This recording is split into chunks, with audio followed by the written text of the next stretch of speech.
Hello, नमस्कार, राधे राधे। स्वागत है आप सभी का कक्षा में। कल हमने जनगणना के बारे में पढ़ा था, पार्ट फर्स्ट उसका इससे पहली वीडियो में है।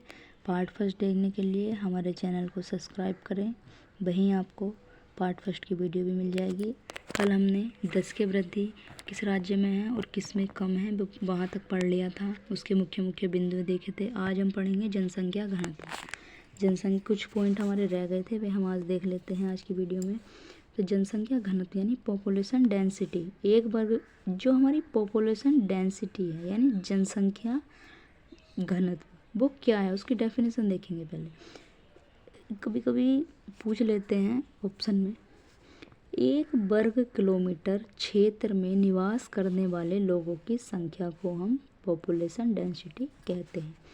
ठीक है, यानी एक वर्ग किलोमीटर में जितने व्यक्ति रहते हैं, हमारे जितने पुरुष रहते हैं या जितने मनुष्य रहते हैं, वे हमारे क्या हैं, पॉपुलेशन डेंसिटी के अंदर आते हैं। 2011 की जनगणना में हमारा क्या औसत आया है कि 382 जो पर्सन है किलोमीटर, मतलब एक वर्ग किलोमीटर में हमारे रहते हैं।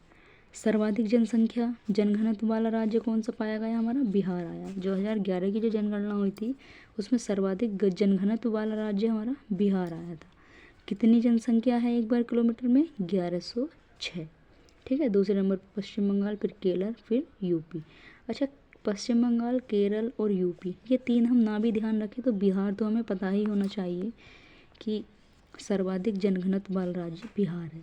कभी कभी ऐसा होता है कि सर्वाधिक जनघनत्व वाला दूसरा राज्य, मतलब पहला ना पूछकर दूसरा पूछ लेता है, इसलिए शुरू के 2-3 नाम हमें ध्यान होने चाहिए।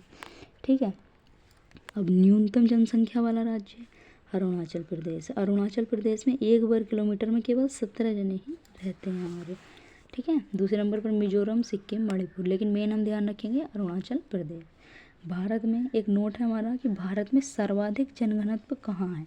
मतलब अगर आपसे पूछे कि सर्वाधिक जनसंख्या घनत्व कौन से राज्य में है तो बिहार में है, लेकिन अगर जनसंख्या सर्वाधिक घनत्व कहाँ है तो दिल्ली में है। दिल्ली में क्या होता है, एक के ऊपर एक के ऊपर एक के ऊपर एक बिल्डिंग बनी रहती है और वहाँ पर एक वर्ग किलोमीटर में हमारे लगभग 11,320 व्यक्ति रहते हैं। ठीक है, तो जब तक सर्वाधिक जनघनत्व वाला राज्य न पूछे हम बिहार का आंसर नहीं देंगे, और जब सर्वाधिक घनत्व भी पूछे तो हम दिल्ली कहेंगे, और सर्वाधिक घनत्व वाला राज्य पूछे तो हम बिहार कहेंगे। अच्छा, अब हम देखते हैं सेक्स रेशियो। इस सेक्स रेशियो का मतलब होता है कि जो पुरुष हैं उन पर कितनी महिलाएं हैं। मतलब जैसे अगर 1000 पुरुष हैं तो 1000 ही अगर महिलाएं हैं तो रेशियो हमारा समान है। ठीक है, अब जैसे मान लो एक फैमिली है, उसमें 5 सदस्य हैं, 3 उसमें पुरुष हैं और 2 उसमें महिलाएं हैं, तो उसका क्या है कि 5 में से 3 तो हमारे पुरुष हैं और 2 हमारी महिलाएं हैं। ठीक है, तो वो रेशियो बराबर नहीं है। ठीक, अच्छा, ऐसे ही 1000 पुरुष पर महिलाओं की संख्या जो होती है वो हमारा सेक्स रेशियो होता है। जो 2011 की जनगणना हुई थी उसके अनुसार हमारा रेशियो क्या आया, 943, यानी 1000 पुरुष पर हमारी 943 महिलाएं हैं। ठीक है, अब हम देखेंगे भारत में सर्वाधिक लिंगानुपात कहाँ है, केरल में। मतलब 1000 पुरुषों पर 1084 महिलाएं हैं, मतलब 84 महिलाएं एक्स्ट्रा हैं। वहाँ पर जो है पुरुषों की संख्या में महिलाओं की संख्या अधिक है। कितनी अधिक है, 84। 1000 पुरुषों पर लगभग 1084 महिलाएं। भारत का एकमात्र राज्य ऐसा है ये जहाँ पर पुरुष महिलाओं की संख्या अधिक है, और एक केंद्र शासित प्रदेश हमारा पुडुचेरी, लेकिन सबसे अधिक है हमारा केरल। ठीक है, न्यूनतम लिंगानुपात हमारा हरियाणा में है। हरियाणा में पुरुषों की संख्या अधिक है और महिलाओं की कम है। पूरे देश के औसत में कितनी, 879, 879 महिलाएं 1000 पुरुषों पर हैं। इसलिए सरकार ने, मोदी जी की सरकार ने 2014 में प्रधानमंत्री नरेंद्र मोदी सिंह आए थे और उन्होंने जो है 22 जनवरी 2015 को बेटी बचाओ बेटी पढ़ाओ का अभियान चलाया था। इसकी शुरुआत उन्होंने हरियाणा से ही की थी। ठीक है, भारत में जो है 1000 प्लस लिंगानुपात कहाँ पाया जाता है, ये क्वेश्चन बन चुका है कि भारत में मात्र एक ऐसा राज्य है जहाँ पर जनसंख्या मतलब जो लिंगानुपात है वो 1000 प्लस है, यानी पुरुषों से अधिक है। 1084 कहाँ पढ़ा था हमने भी? केरल में। ठीक है, एक हमारा यूटी है पुडुचेरी, वहाँ भी 1037 है, 37 महिलाएं वहाँ भी ज़्यादा हैं। चाइल्ड सेक्स रेशियो मतलब जो छोटे बच्चे हैं, जो शिशु होते हैं, उनमें कितना रेशियो है इस चीज़ का? 0 से 6 साल के बच्चे तक हम सेक्स रेशियो मानते हैं जो बच्चों का होता है। इंडिया में अगर ओवरऑल इंडिया में देखा जाए तो 2011 की जनगणना में 919 एवरेज हमारा बैठा है। रेशियो हमारा 1000 पुरुषों पर 919 महिलाएं हैं। अच्छा, सबसे पहला राज्य कौन सा है जिसमें सबसे ज़्यादा है? अरुणाचल प्रदेश। ठीक है, 972। सबसे पहला से मतलब क्या है यहाँ पे हमारा? सबसे, यहाँ लिख देंगे ज़्यादा। ठीक है, सबसे ज़्यादा हमारा अरुणाचल प्रदेश में है 972, और सबसे कम हमारा हरियाणा में है।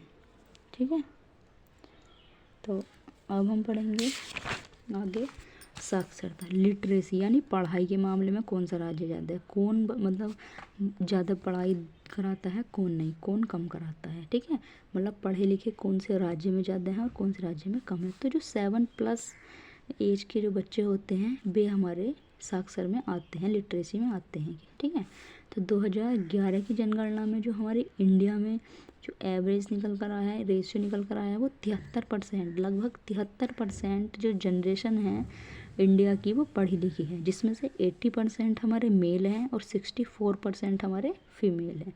ठीक है, और सबसे ज़्यादा मतलब ऐसा कौन सा राज्य है जिसमें ज़्यादा से ज़्यादा जनसंख्या पढ़ी लिखी है? केरल की सबसे ज़्यादा जनसंख्या हमारी पढ़ी लिखी है, 94%। 94% जो जनरेशन है केरल में वो साक्षर है, यानी पढ़ी लिखी है। दूसरे नंबर पर मिजोरम, तीसरे पर गोवा, चौथे पर त्रिपुरा। अच्छा, न्यूनतम क्या है जो जिसमें कम पढ़े लिखे हैं? वे बिहार में 61.1% ही हमारे जनरेशन पढ़ी हुई है। ठीक है, दूसरे नंबर पर अरुणाचल प्रदेश, फिर राजस्थान, फिर झारखंड। फिर आता है भारत में सर्वाधिक ग्रामीण जनसंख्या कहाँ है, मतलब सबसे ज़्यादा कौन सा राज्य है जिसमें गाँव में रहते हैं? वो हिमाचल प्रदेश में 90% जनसंख्या गाँव में रहती है। और सबसे कम कौन सा है? मतलब नहीं, ये जो ग्रामीण जनसंख्या है वो सबसे अधिक हिमाचल प्रदेश में, और सबसे ज़्यादा शहरी मतलब जो शहरों में रहते हैं वो गोवा में रहते हैं। 62% जनसंख्या गोवा की शहर में रहती है, जो ग्रामीण में नहीं रहती है। लेकिन अगर जनसंख्या के मामले में पूछें तो महाराष्ट्र में, अगर परसेंटेज के हिसाब से पूछ रहे हैं तो सबसे ज़्यादा जो हमारी शहरी है, नगरीय जनसंख्या है वो गोवा में है परसेंटेज में, और अगर जनसंख्या में पूछे तो महाराष्ट्र में है। ठीक है, भारत में अनुसूचित जाति यानी SC, अनुसूचित जाति जो SC होती है परसेंट के हिसाब से पंजाब में ज़्यादा है, और जनसंख्या के हिसाब से यूपी में लगभग 4 करोड़ से अधिक अनुसूचित जातियाँ हैं। अच्छा, अनुसूचित जनजाति, वो था हमारा अनुसूचित जाति और अनुसूचित जनजाति ना ST में आते हैं ये वाले। परसेंटेज में मिज़ोरम में ज़्यादा है 94%, और संख्या में मध्य प्रदेश में ज़्यादा है। ठीक है, तो ये आपका कुछ जनसंख्या के बारे में महत्व